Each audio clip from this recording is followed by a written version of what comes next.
Exam में एक one shot question तो इससे बनेगा ही।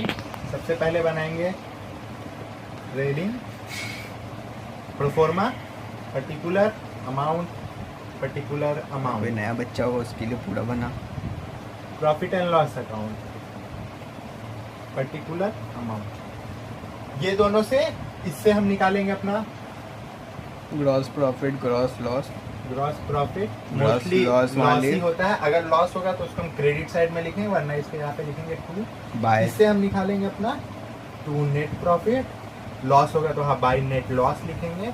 11 में 2 से 3 ऐसे क्वेश्चंस भी है जो लॉस निकाल के दे रहे हैं। बाय आप लिख के दिखाओ ना, बच्चों को सब ज्ञान देते दिखो ना। 11 में हमारे कुछ ऐसे भी क्वेश्चन जो हमें नेट लॉस दे रहे हैं। नेट लॉस हम क्या करेंगे और ग्रॉस लॉस क्या करेंगे, यहाँ लिख देंगे बाय ग्रॉस लॉस, यहाँ लिख देंगे बाय लॉस। ये दोनों एक क्वेश्चन में नहीं आएंगे, ये दोनों हम अपना जब सभी एंट्रीज कर लेंगे उसके बाद ही हमें पता चलेगा कि क्या भाई बिजनेस को प्रॉफिट हुआ है या तो क्या बिजनेस को लॉस हुआ है।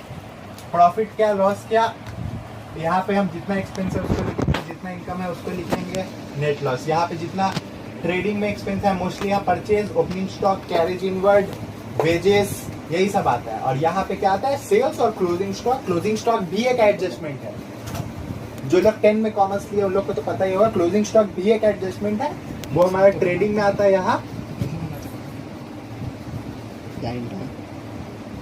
क्लोजिंग स्टॉक, और उसके साथ साथ ही ये बैलेंस शीट में एक एसेट भी होता है, क्योंकि इतना सामान तो मेरे पास के लिए बच गया। एक छोड़ के मुझे आशा है कि आप लोग समझ गए होंगे कि अभी तक यहाँ क्या किया है हम लोगों ने।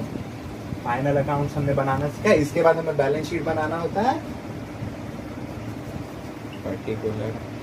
पर्टिकुलरली लिखो अपनी लायबिलिटी, लिखो अपना एसेट, कैपिटल्स में ऐड कर दो नेट प्रॉफिट, लेस कर दो ड्राइंग। सर एसेट लिखे या क्या लिखे, थोड़ा ठीक से लिखिएगा। सॉरी ब्लैंक लग रहा था।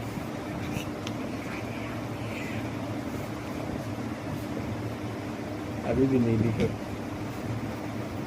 भाई काहे कर रहा भाई ते लोग, अरे रिकॉर्डिंग ऑफ है। ऑफ कब किया, अरे मतलब पॉज है। कब किया, हम किए। कब